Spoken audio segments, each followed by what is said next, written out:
Now, I don't say this often. I don't say this often. Now, I don't say this often. He's going to be a wild card in the league.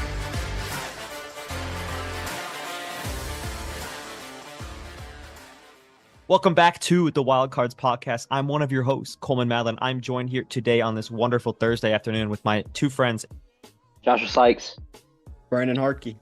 And school is over. Our spring semester has ended, and we're now back full-time, journalist, podcast, extraordinaire warriors. We're going hard, harder than ever. Well, we're getting right back into the major news, so let's just get into it. You guys know the deal. Let's just get right into some news that we've missed. Has he lost his mind? It might be official. So Rashee Rice made another mistake in Dallas. The Dallas Police Department released a statement saying that he's under investigation for allegedly hitting a photographer per a report, and that happened early this week on Monday. And so they've begun investigating. So they're interviewing witnesses about the incident. So he also already has a multi-game suspension. Or he's probably going to get one for the car crash he was involved in earlier that we reported on, or I guess just reiterated on. But yeah, do you guys have any thoughts about this? What is Rashee Rice doing? What are the Chiefs doing to get this guy under control? Because he's one of their biggest weapons if they want to keep making this into a bigger dynasty. Two things. I heard one, he has a new player comp, Antonio Brown, his new player comp. Okay. Two, I think he's doing this because his teammate Travis Kelce said that Taylor Swift needs a new album. And so he's making some events happen so she can write a new song. I think that's my conspiracy theory. So he's just giving her more stuff to write about. So he's just being a polite guy. Okay, well then you can't fault him. No. Free him. Send him home. Right, for real. That's why the Chiefs hadn't said anything. Free him. Yeah. Okay. Well, on a more serious note, like I just mentioned, he was the driver of the vehicle that led to the 6-car crash in Dallas. Also, or was it Houston or Dallas? Anyway, it was in Texas. His top speed was 120 miles per hour. And then he fled the scene. So just a bunch of just garbage on that. And his lawyer's working on that. And now his lawyer's like, "Are you kidding me, Rashee? I got to pick this one up too." They're getting their money's worth here. Yeah. I mean, yeah, he's definitely going to have some lawyer fees after this one. But, so I think he's also getting sued with SMU cornerback Knox. I think is his last name. I think it was Theo Knox. And they were also victims in the crash. So 2 other football players were in the crash. Do y'all care if I just hit y'all with some breaking news? Sure, let's hear it, Brennan. The Suns have fired their head coach Frank Vogel. Wow, That's not breaking, brother. Well, I mean, that was happening. It's actually pretty much breaking. That's actually great, Brandon. I'd love to hear that out of you. Even though this podcast is going to come out a few hours later, it's not breaking. Hey, breaking news right now. This very second. But no, to be honest, okay, I guess we'll just switch over to that now. I didn't think that they were I thought they were going to let him run it back 1 year, because the way that Ashiba was talking, the owner, I thought, is he the owner or is he the GM? I get it. He's the owner. The way Ashiba was talking in the press conferences made me think that they were down to run it back 1 more year and maybe try to get lucky with a few free agency signings. That's what it sounded like, but I guess they're just not going that way. They're firing the bubble ring championship coach of the Lakers, Frank Vogel. Well, they saw what the Lakers did to DeMar Ham, so I guess Suns fans probably. I mean, Josh, you want to speak on that? You want to speak on what, being a Suns fan and having Frank Vogel? I watched a little bit of the Suns games throughout the regular season. Obviously busy with school, didn't get to watch a lot of it, and then I watched the playoffs, and we just absolutely got demolished by the Timberwolves. Congrats to Coleman's team. Thank you. But you could just tell. I think KD was just checked out, even though it's KD and he scores and he makes plays. He was just checked out. Devin Booker wasn't in a role where he could score as easily. He had to handle the ball. Grayson Allen was a highlight of the season, if that tells you anything. Bradley Beal, I don't know where he was at half the season. I think he was planning his trip to Cancun early. Yeah. I'll be damned if I get swept. Yeah, I've been in this league how long, and I've never got swept. I'll be danged if I get swept. Yep, boy, you got swept. Might as well make the trip a longer trip. To be fair, he did. It was going to be a 1 week trip to Cancun. Now it's a 2 week trip. Yeah, you're right. But he did say afterward. To be fair, he did say, "Well, I'll be damned," to start at the end of the season press conference. So got to give some respect to there where it's due. Who do you guys think will be the Suns' next head coach? Me. I mean, yeah, probably better John than Vogel. Calipari. What about Budenholzer? I don't know. You need somebody defensive minded, and then he needs to bring somebody in. I mean, No. I don't think Budenholzer. I think Budenholzer was a fine defensive coach. I mean, they brought in Vogel because he was a good defensive minded coach. That's what he was, a good defensive minded coach. Like he had been top 5 in defensive for all the teams he coached for like a solid stretch. They tried to do that, but they didn't have a team that was defensive minded, and I think that's on him. And I mean, more so the coaching staff that's more direct with, involved in probably more of the assistants at this point. But I don't know. Vogel is a good defensive minded coach, but they just didn't give him the pieces to be able to execute that. Is the Suns' forte? Sure, of course not, because that's why they need a coach. That's why they need a coach like that. But I don't know. I think Coleman's right with the Budenholzer guy. I don't know how to speak, so Budenholzer. That's the guy that the Bucks fired after they won a championship, just because his like brother died and he wanted to take a week away from the team. And since then, they've been second round, or I think was it just 2 first round exits? Is that what it's been? Last year their first round exits, and yeah, this year their first round exits. So since they fired him, it's gone downhill. Before that, they were champions. I think he's a good coach. No one understood why they fired him. Ty Lue's not leaving the Clippers because he's not even leaving for the LA job or the Lakers job. The LA job, same city. But so it's not Ty Lue. I think it's Mike. I think it's Budenholzer, but I just don't know why we keep it's like a carousel of coaches. Like, sure, you're not getting anyone new in there for new ideas. It's just the same 5 people that get different jobs. That's the problem with building the super team, because you don't leave in, like, these players don't want to have to wait in time to build like an organic franchise that can win a championship. They want to win now, and that's the problem. It's hard to win now. You can't just. When was the last time a team was assembled in a season and they win a championship? I can't remember, at least in the NBA. Who do we blame for that? Who do you blame for that? The Suns management. I would say, well, no, you said, I mean, the Warriors the already assembled, but they added Kevin Durant, and then they won. I wasn't gonna blame Kevin. Okay. I was gonna blame LeBron. No, but what's your Coleman's question? When has like a team been assembled and then won the chip the same year? I think that the Warriors, the 16, I think that the 17, I think that's a different, because they already had a team that was organically assembled with Steph, Draymond, and all that. So I don't think that counts. But I agree, it's like kind of along the same lines. But that's just one piece you add. I'm saying when you completely, like, you got rid of the only one that's Devin Booker's the only person on that team that's still left after they were in the finals, right? Yep. Devin Booker, the Pistons. Here we go. I mean, yeah, maybe go with Monty, but I don't know. They just they weren't patient enough. And it's hard to be patient with players that are like old, like KD, but I don't know. But back to my other point, who do we blame for this kind of culture that's going on, that people just move teams just to win, like, right now? KD. But it happened before KD. I mean, I think that, I don't know if you can put the blame on LeBron, dude. I mean, players were still going to do that regardless of LeBron. I know, but who did that first? Who left their team to go build a super team first? Shaq. LeBron James. Shaquille O'Neal. When did Shaq do that? Except, I mean, he went to the Lakers. Magic to Lakers. Magic, he got drafted there. Yeah, I know. Magic to the Lakers. Like when he went from Magic to the Lakers to form when they drafted all that. I don't know. You can say that Miami's a super team. Sure, it was a super team, but I don't think it's the same thing. That's when it changed the culture, though. But that's won. When the culture changed. Sure, the culture changed, but they can't. No one's been able to win recently, and I don't think the Warriors with KD counts. So what my point is that I think the era of like the super team of inorganically formed play. I think the Celtics is a because they have a super team. I think that's an exception because they organically built with the Jalen, Jason, right. and some of those. But they're still a super team, and they obviously have chances to win. I mean, they haven't, but I mean, they still have chances to do it.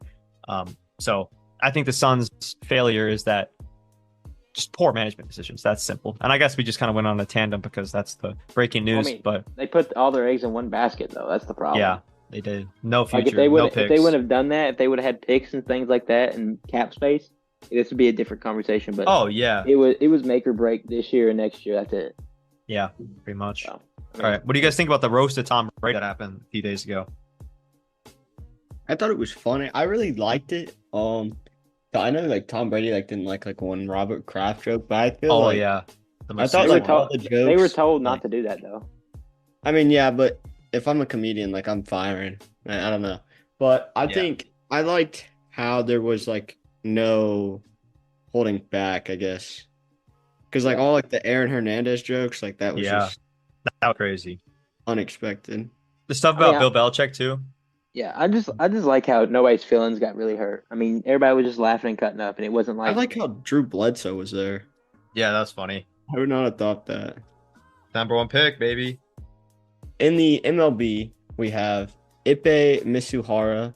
He is on Wednesday. He's agreeing to plead guilty to the federal charges of felony bank fraud and submitting a false tax return after authorities found that he stole nearly $17 million from Los Angeles Dodgers superstar Shohei Ohtani.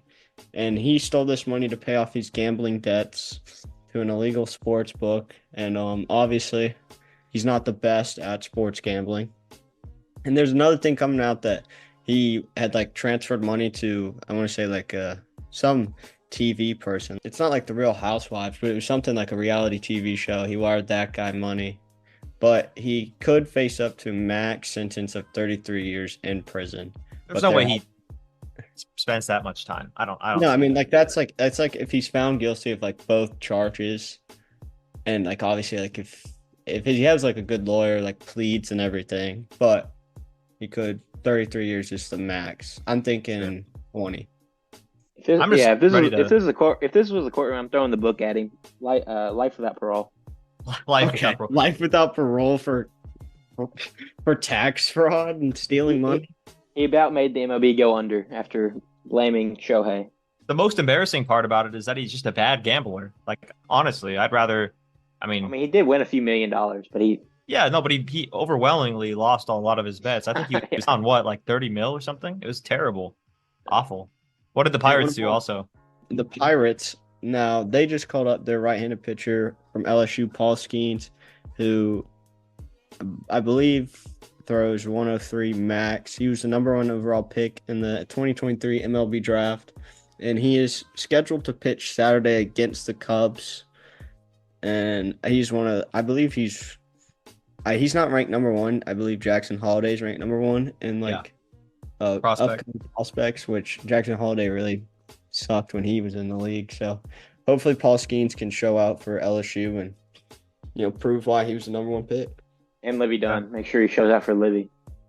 I mean, she posted on her TikTok like immediately after, which I mean, she did just wake up from a nap. Yeah, I'd be excited if my partner got to the MLB. I mean, yeah, she's looking at a bag of money. She probably has more money than him right now, to be honest. Libby. Oh yeah, for sure. She's way more loaded than him. He has to prove himself before he gets any money. Moving on, we got the NBA lottery draft coming up this Sunday. Of course, the Pistons, Brennan, your favorite team, back-to-back years being, having the worst record. And so the odds go as this. And if you didn't know, if anyone listening didn't know, NBA draft lottery is tonight. So that doesn't mean that the players are not tonight, on Sunday. That doesn't mean the players are getting drafted. Obviously, it means that they're determining the pick order of the lottery teams in the draft. So there's 14 lottery teams. They give the highest chance to the teams that did the worst. And then they give the lowest chance, obviously, to the teams that did better. So right now, the Pistons and the Washington Wizards are tied for 14% chance apiece at getting the number 1 pick. And then it goes down. The Hornets and the Spurs each have a 12.5%.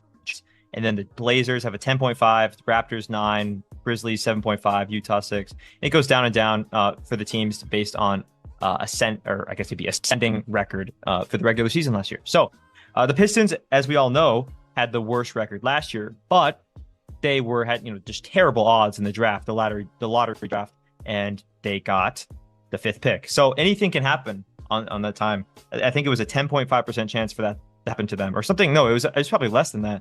And they got the 5th pick, unfortunately. And obviously, they were positioned to select a generational talent in Victor Wembanyama. That did not happen. He went to the Spurs.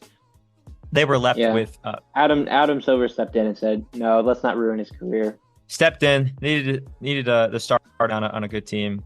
But yeah, the Pistons are struggling right now, man. They have their new coach Monty Morris, 1 season in. Monty Williams.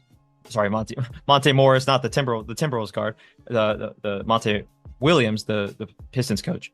So yes, Pistons fans, I'd brace for impact if this is not the number one pick, but also with a grain of salt, because this isn't the best draft ever, as we've discussed before. This is not like the last year's draft where you have one top heavy guy. There's a bunch of mid to high level guys in this draft, and there's not like one consensus number one. I will say though, like everybody's hoping they get the number one pick, or they can get sure the you want the choice. Shepard, Oh, okay. I mean, that's obviously going to be the number one pick. Gritty guy, sneaky athletic, first in the gym, last out of the gym. Great culture. I mean, hey, great career coming off the bench for almost his entire Kentucky college career. So, hey, you know who else used to do that? And who was that? Devin Booker. Devin Booker did. You're right. Yep. Yeah, what look has where Devin he's Booker down. done for the game of basketball? He's in Cancun right now.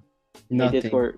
He's done pretty good. So yeah, maybe of course. for the Suns franchise. Yeah, let's not take that away from him. Let's be real. Devin Booker's not a Hall of Famer in my eyes. So let's go over. Good thing you don't get a vote. Let's go over the top picks in the mock drafts again. So it's been rotating around really. Cody Williams has been one for a long time. Olivier Sarr's brother, Alexandre Sarr, was number one. Now he's at fifth. But right now, the mock draft, they kind of, base it on odds. So Detroit has the best odds, and the Wizards have the best odds to get the 1 and 2 pick. So they just have it in that order. And Detroit, if they have them, is going to be poised to select or positioned to select Zachary Rissacher from France. Excuse me if I pronounced that name wrong.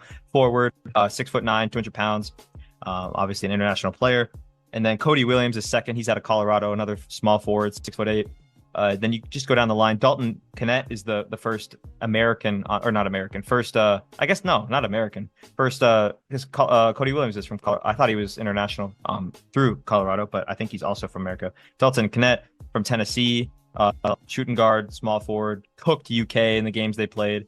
Great player. Still beat him. He's an outstanding player. I mean, he can hit three. I mean, at a high rate. Senior, older guy. He's positioned to go to Charlotte if the odds go to as planned. But anyway, that's just a little quick look at the stuff. Reed Sheppard goes to Portland at 4. Great player off the bench. Played at Kentucky. Decided to go after 1 year. At some points throughout the year, he was positioned to be the number one pick. So just a couple stories there, and it just goes down and down. But yeah, there's not really a consensus number one overall pick. As I've mentioned, the players have rotated, and I think I've seen some people say that this is one of the weakest drafts in NBA history, and I would not disagree. Obviously, there's going to be some random guy who's picked during a Taco Bell commercial in the second round where he just goes on and wins 3 MVPs. Shout out Jokic. But as it stands, it doesn't look like there's any guy who stands out as wow, I need this guy on my team. So, but obviously Josh would say otherwise. But okay, you have to admit. Yeah, what are we doing here? Yeah, what are we doing here? Okay. Yeah, Rob Brandon, Josh, Dillingham and Reed Sheppard. If I can get those two, my team's winning the championship. I think last year out of the first round. As long as Jack Golke doesn't go in the second round, I think I'm okay. In second round, the law firm selects Jack Golke. The Toyota dealership selects Jack Golke. So out of Oakland University. Anyway, let's move on. Unless you guys have any other thoughts about the lottery draft. Brandon, are you worried? I would say, yeah. I mean, we've been screwed the past 2 years. I would say worried is, yeah, no, I'm terrified. But I feel like you guys more have to worry about draft day, not draft lottery. There's no one, like you said, there's no one that really stands out. So, I mean. So it's just like the Pistons organization. Correct. I mean, it stands out. I don't think it stands out in a good way. No, I kind of forget that they're a team sometimes. Oh, I mean, yeah, it's hard to forget 3 championships to the Suns 0, but I mean, whenever I wasn't alive for any of those, I think I'd be all right. I mean, I think you were alive in 2004, but I could be wrong. I wasn't watching basketball though. Oh, okay. All right, Neither moving on. You, buddy. Okay, before gonna get a chip. Am I right, Coleman? Yeah. Have you ever seen it? Well, Coleman's about to have the newest chip out of all of us. The only that counts. Michigan's my team, bro.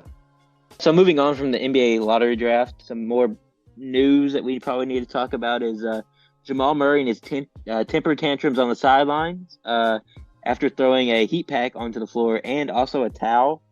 He was on the end of the bench and he threw it on the floor, which I don't know what in his mind possessed him to do that. The NBA fined him during a play. Karl-Anthony Towns could have been seriously injured by that. Yeah. Anyway, he was fined $100,000 instead of being suspended for Game 3, that's a hefty fine. But can I point something out, Josh? Yeah, go ahead. So Jamal Murray also during that game made the little money gesture where you're thumbing your finger together as if there's like money between your hands. Like Johnny Manziel.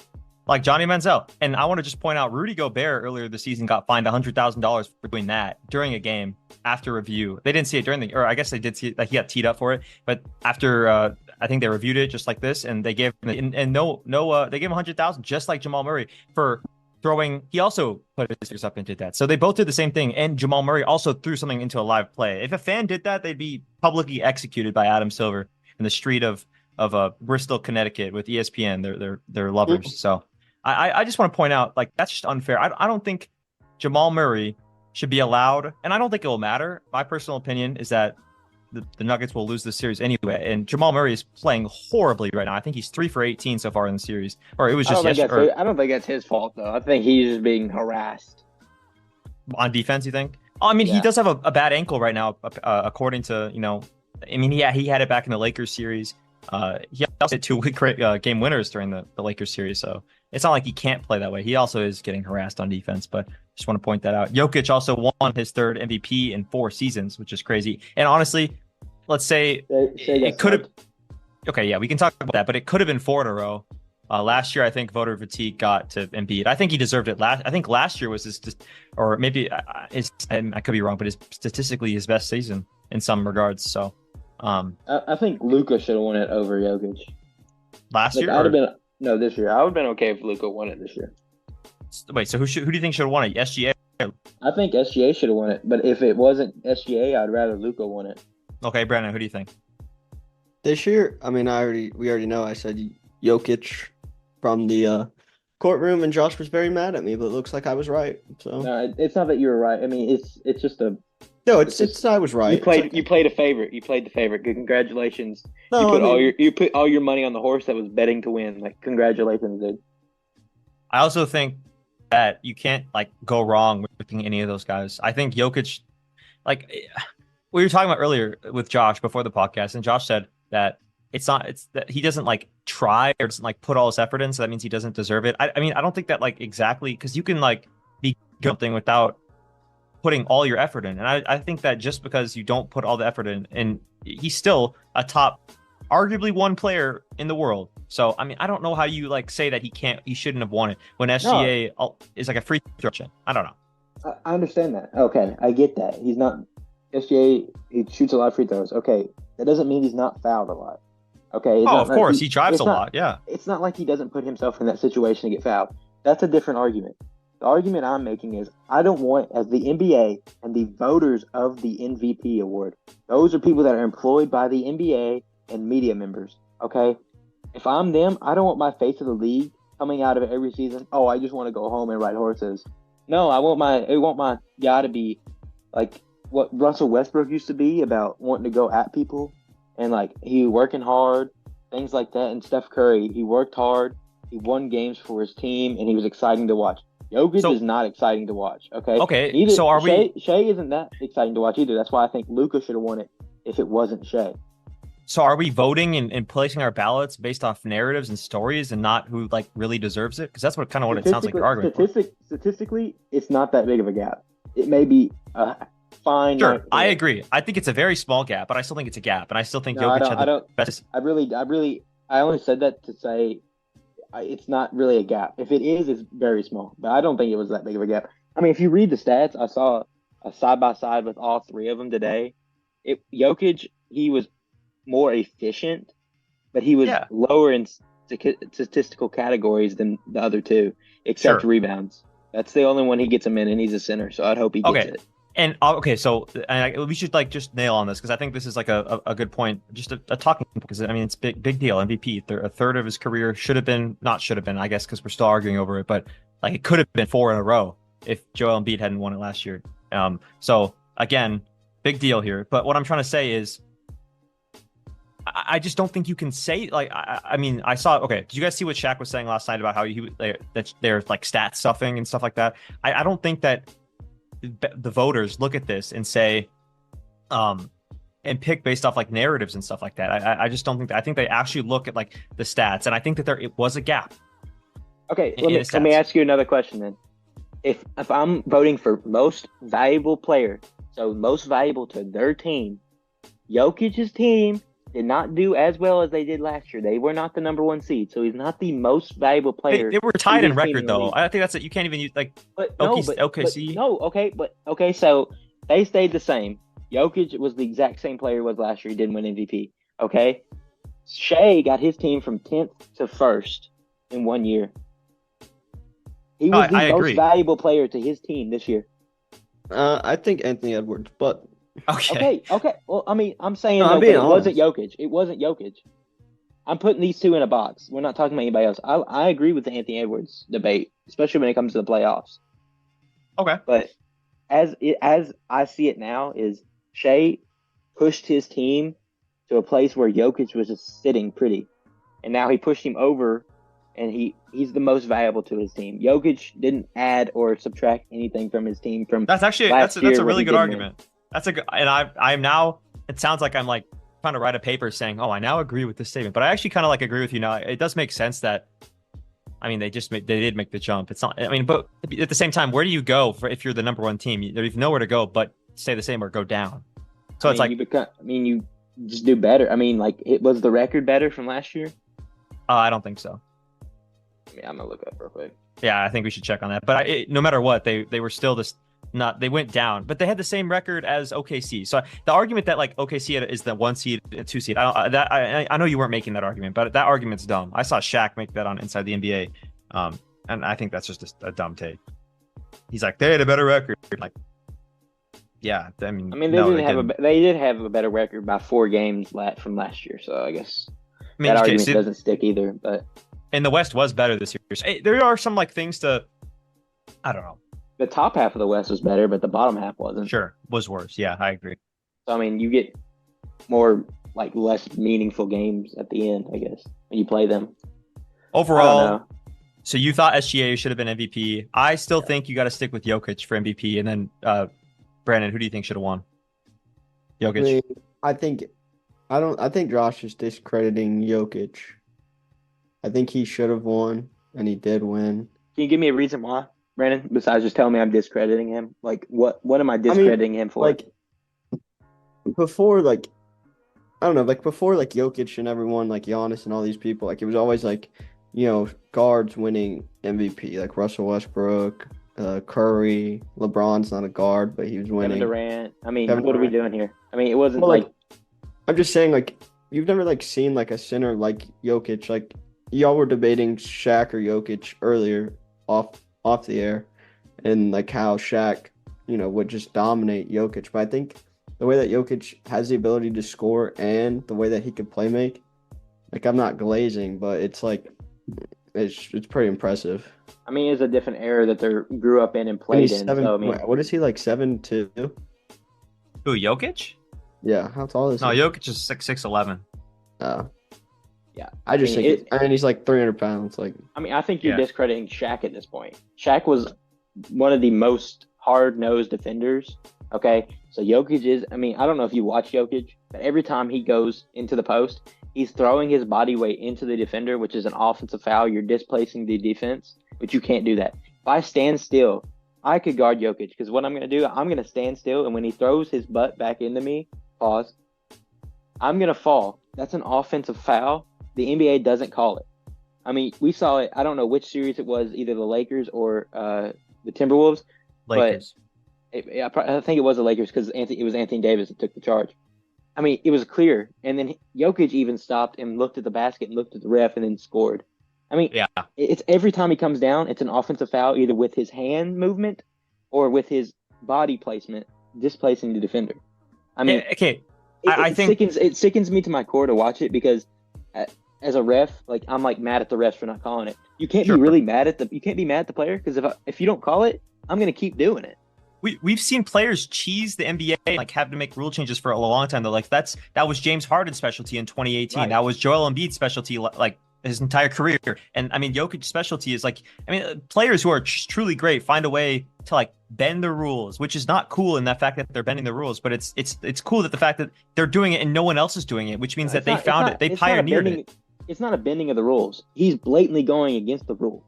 I think he's just that big to where it's like they're not set. A lot of these guys aren't set when they're guarding stuff. They are set. He catches it in the post and they're behind him, and then he just tries to back them down by throwing his body weight into him. It's not like a Shaq back down where he just would muscle you with his lower body, and then he would be against your body, so your bodies would be touching, and then he would muscle you into the post by dribbling and pounding. Jokic, he backs up, takes a step back, and then he plows into you with all of his momentum, and 350 pounds of fat, it's going to hurt. I don't know if he's 350. I know what you mean. I know. Okay, I agree. There's not really, so exactly. There's not really a precedent when it comes to a guy who looks like 350. It just looks different when he's doing it. I agree. A lot of the time, it looks, I mean, I'd argue, I mean, I'm not a ref, but I'd argue it looks like it. But like, for instance, the Timberwolves have limited the amount of times he can post up in this series. I just think that there's like ways to get around it. He can't even get into the post against this defense. So right, if you front it, he can't catch it in the post, and then if you throw somebody behind him, they can't lob it. So I mean, so there's ways to get around it. I agree, but when he gets it in the post, it's an automatic offensive foul. I call it every time. But my question to you is the way the ref sees the game is who's gaining the advantage. If nobody gains an advantage, then it's not a call. But if the defense gains an advantage by like slapping your arm while you're shooting, that's an advantage defense. But if the offense gains an advantage by running someone over or pushing off, that's an offensive call. Like I think the discrepancy. I think like where you're arguing. Your main thing is that like you are seeing differently from the NBA. You think that he is you think he's charging. You think he's like giving him a charge every time. Every time's a charge. Okay. And so you're saying you watch the Timberwolves game tonight, and you tell me it's different tomorrow when he gets the ball in the post. Tonight, I guess. Yeah, as it's when it's coming out. Okay, I'll look for that. So one last thing. Do you think it's like the league doesn't have the rules, or do you think the refs are just like, or are they calling it correctly per the league rules, or are they just missing it just straight up? It's just straight up miss. I mean, it's just I think they're pushing their own narratives at some point. It's just like the Knicks in Pacers game. I mean, we can obviously see there's a lot of fouls being not called. Yeah, didn't they file like 78 calls? Yeah, and that's the next point we were going to talk about. Yeah, I mean, Brandon, do you want to talk about that? Oh, sure, man. Sorry, I was falling asleep from you and Josh just yapping. But no, I think both the points y'all were making were great. And Jokic is the MVP because he's just the GOAT and he's from Serbia. But the Pacers, they filed a complaint over 78 calls in the 2 games versus the Knicks series so far. I believe Rick Carlisle is not happy with the way the game is being officiated, and 78 calls is a little.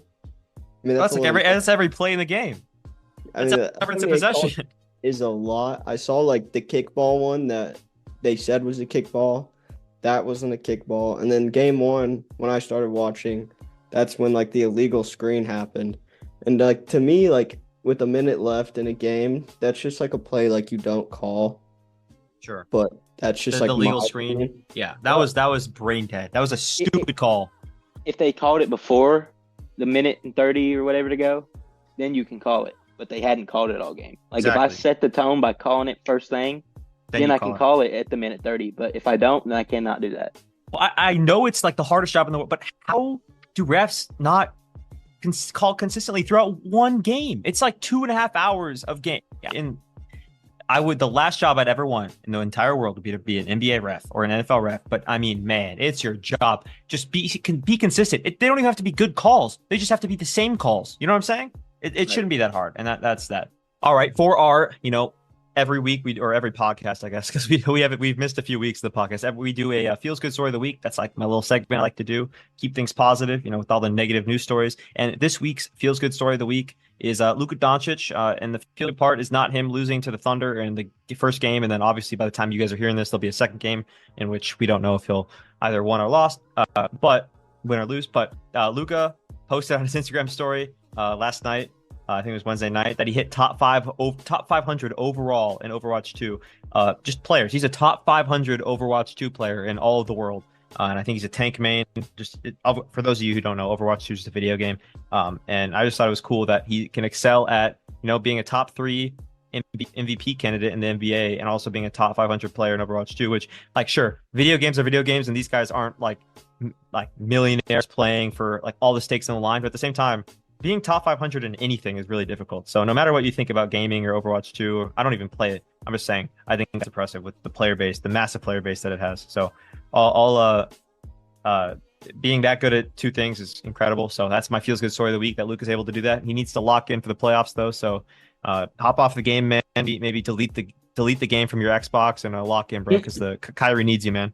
So that's the feels good story of the week. Moving on to our last major segment here. Let's talk about the biggest winners and losers of the NFL draft. And I think we already discussed the Falcons with their abysmal, horrific, just overall terrifying pick of Michael Penix Jr. at, what was it, 8 overall? Was it 8th or 9th? Mm-hmm. Just like, on, man. I mean, we know how much of a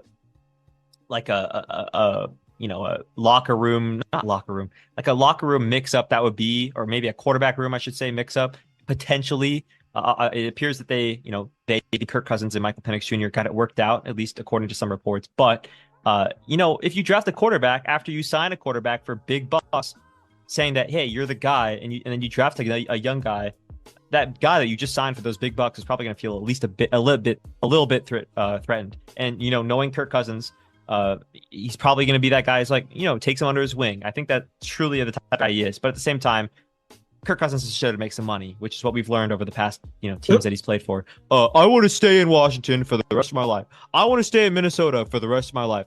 I want to be an Atlanta Falcon and live in Atlanta for the rest of my life. No, you don't. You want money. So shut up and don't lie about it.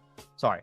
I just wanted to get that out. It felt a little personal. It did feel a little personal because that's what he did. What he did was a little personal. Okay. So he just wants money. And I bet he's a little confused why they drafted a quarterback. But yeah, the Falcons had a terrible draft in regards to that. I think their other picks were not awful. Some of them were pretty bad, but yeah, that's just that. But yeah, okay. So Brandon and Josh, what were your guys', winners of the draft? Like, what team do you thought had the best draft or an interesting draft or a good draft?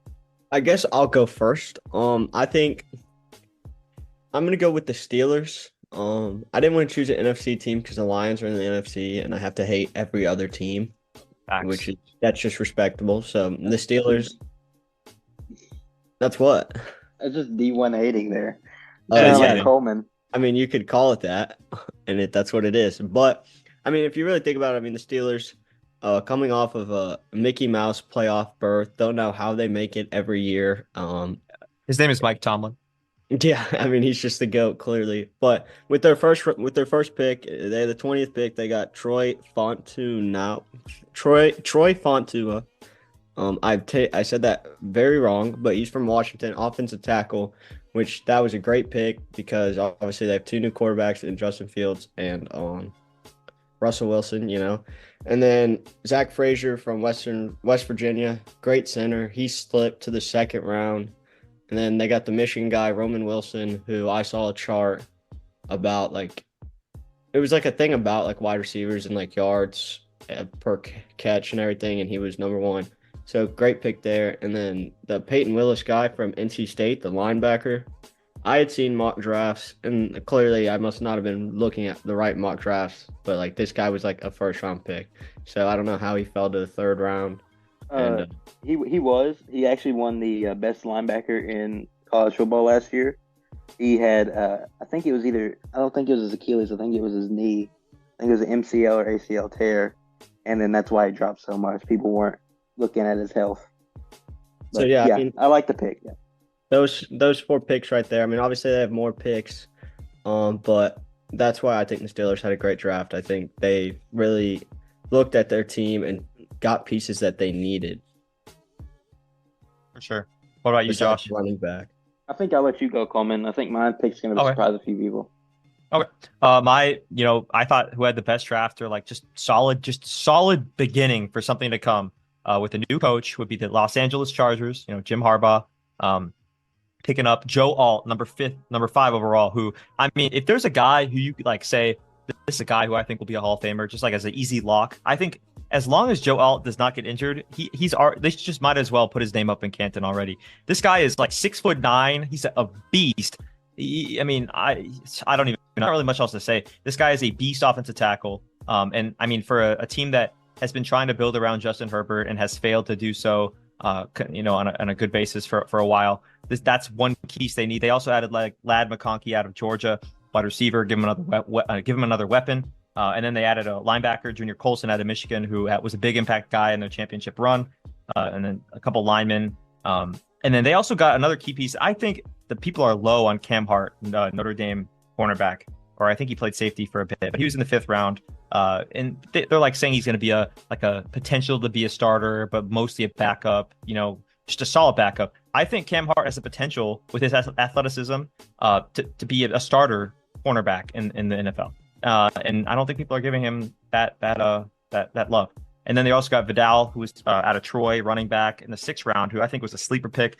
Obviously not a guy you're going to draft in like the first 3 or 4 rounds, but definitely a pick that it's a value pick. I feel like when you draft running backs, especially in this running back market, you gotta draft them low because they're all going to be pretty good. But I think this guy's really above average. And then obviously Brendan Rice from USC, solid receiver, probably not going to be as good as other USC wide receivers that have been coming out recently, like Jordan Addison and who's that other recently? Amon-Ra St. Brown. Yeah, but at the same time, I'm kidding. Obviously, I was just trying to see if Brandon got mad.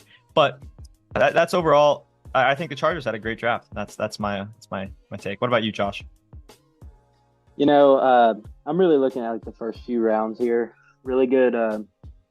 This team had already had a few great pieces to kind of build around, and they just needed a ball spinner, and I think they got that in the first round. Of course, I'm talking about the Minnesota Vikings. Oh, really?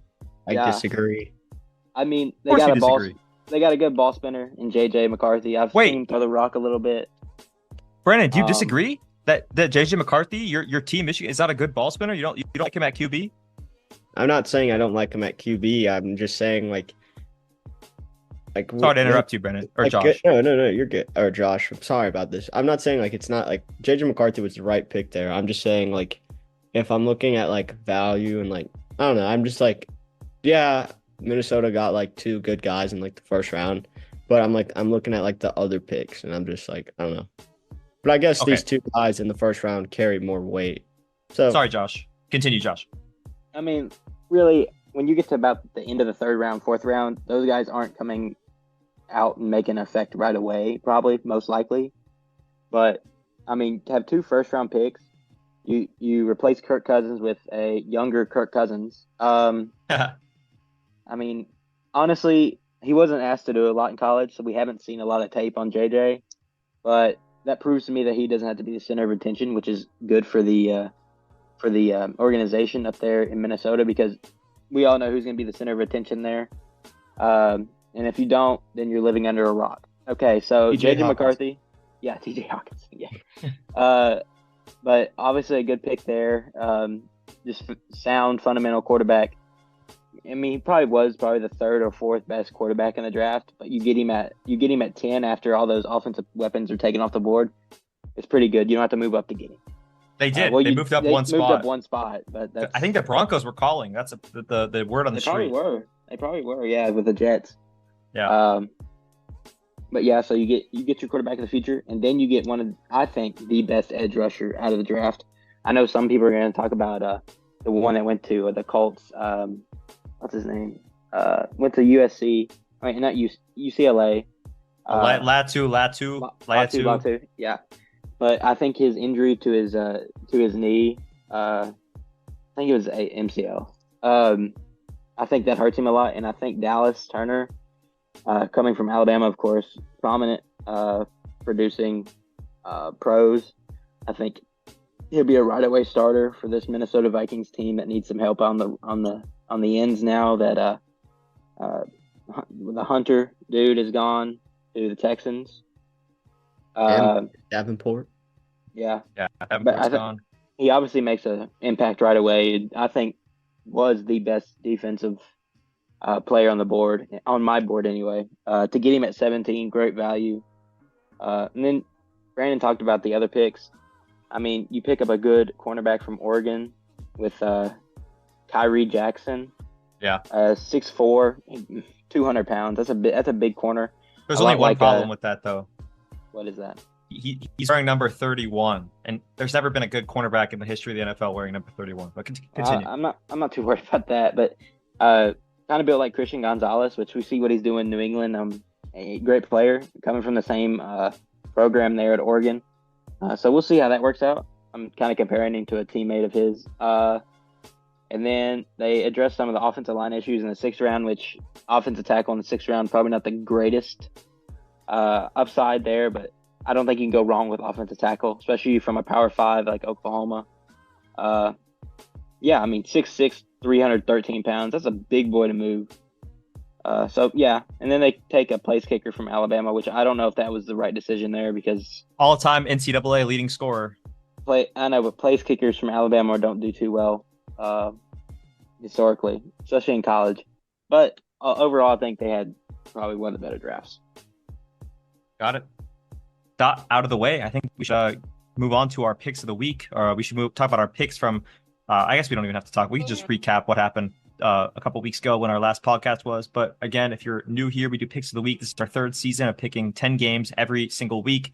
At the end of the 10 weeks, we will decide, or I guess the games will decide the best record. And that loser, whoever has the worst record after picking 100 games over 10 weeks, will have to do a challenge or do a punishment. And this punishment, Josh, you want to announce what the punishment was?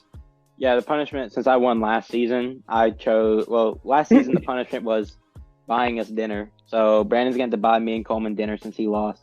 So since I won again, I decided to mix it up a little bit and go karaoke. So the loser has to do karaoke. Very, very unfortunate. I'm very actually not looking forward to losing. If I how are you not looking forward? You were in the choir, bro. I've literally seen videos of you singing. I'm gonna ball out, but I'm just saying. Yeah. But yeah, anyway, it's gonna be definitely not the most enjoyable thing to stand up in front of people and do karaoke. So Brennan, I hope you don't look forward to that. It's gonna be coming soon in a couple weeks. But moving on, we got last week's results. Josh went 8-2. I went 6-4. Brandon went 5-5, and that gives us a running total over 2 weeks of Josh in tied for, I guess, second place with Brandon. They're both 13-7, and then I'm 14-6 in first place. So just a 1-game gap coming into this 3rd week of games. And on Friday, we got 4 games picked. This is our week 3. So Knicks at Pacers. This will be game 2 of the series. 3. I have game 3, right? So they're back in Indianapolis. I have the Knicks still, and Josh and Brandon have the Pacers. Then we have Denver at Minnesota tomorrow night, and we all have the Wolves winning game 3, moving them to 3-0. Then we have the Florida Panthers at the Boston Bruins. Josh and I have the Panthers of Florida, and Brandon has the Bruins of Boston. And then last game on Friday, we have the Braves at the Mets, and we all have the Braves in that one. Someone else want to take over Saturday for me? Yeah. Oh, no, you got it. Yeah, boy. I'm just kidding, bro. Don't hurt me. But yeah, on Saturday we have game 3 of the Oklahoma City Thunder. They're going to face the Dallas Mavericks. Josh has the Thunder. Me and Coleman both have Dallas because Luka is locked in playing Overwatch. Yeah. Then we have a MLB game, I believe. This is the Boston Red Sox at... Oh, wait, no. This is not MLB. This is the playoffs. This is basketball? Okay. Yeah. My fault. So Yeah, what would this be? This would be game 3 here. We have the Boston Celtics at the Cleveland Cavaliers. We all have Boston. And then on another game on Saturday, game 3, we have the Rangers at the Hurricanes. And Josh and Coleman have the Rangers. I went with the Hurricanes on this one. And Josh, would you like to do the last 3? Yeah. Sunday we have Denver at the Wolves. This would be game 4. And I don't know who so we're all predicting a sweep here. See, so we all picked the thing Wolves. Is I'm not predicting a sweep, but I'm not finna choose like which game the Nuggets win. So That makes sense. Okay, so but your picks say you think a sweep. yeah, like if they sweep them, they sweep them. If the Nuggets win a game, like that's what I think, but I won't be mad if they don't. Okay, well, we're going by the picks. So sweep. Monday, Pirates at Brewers. I'm the only one that went Pirates here. Pirates Coleman are and awful. Brandon and Coleman went Brewers. The reason I went Pirates though, is a great pitching staff. Like honestly, maybe one of the best in the league now that they got Paul Skees. I mean, the guy can throw some heat, absolute heat. And he doesn't You're right. take too long to like get back to it. So like he could probably throw a back to back. Let's be real. The dude is All an right. alien. First MLB game ever. Great mustache. All right. Great mustache. And then Tuesday we got Yankees at Twins. Me and Coleman went Twins. Brandon went Yankees. Brandon, why'd you go Yankees? I have a terrible joke to make. I'm not going to make it. But I went with the Yankees here. I mean, the Twins have been on a heater. I just believe that the Yankees, it's honestly a great matchup. I just think the Yankees will win this one. Coleman, why'd you pick the Twins? Well, they were just on like a 12-13 game win streak. Obviously, they cooled off a bit, but then they beat the Mariners again today, 11-1. I think they've been killing it recently. They're probably a top 2, top 3 hottest team in baseball right now. And yeah, I'm proud of them, and I think they're going to take it home at home. So that's pretty much the same reason I picked them. And also like the travel from New York right. to Minneapolis. Big That's a long flight. You got to go over Right. Canada. Oh yeah, I wouldn't be able to do Canada, that. it's cold. I mean, maybe not right now, but it usually is. And Yeah. they're going to be thinking that in their mind, like, oh crap, the weather and like, Yeah. Weather, pitching staff, flight. I mean, it's just the Twin- triad of just terribleness. Yeah, Yankees pitching staff not too well. You know, I think the Twins may be a little bit better there, even though the Yankees fork out a lot of money. Okay, but Big bucks. All right. big bucks Well, there. that will do it for this episode of the Wildcards Podcast. Again, we're going to try to be doing these every week again after our semester ended. We're in the summer now, back at home. And yeah, so overall, great podcast today. I want to thank everyone for listening to this edition of the Wildcards Podcast. And without further ado, I'm Coleman Madlin. Joshua Sykes. And Brandon Harkey. Signing out. Peace. Peace.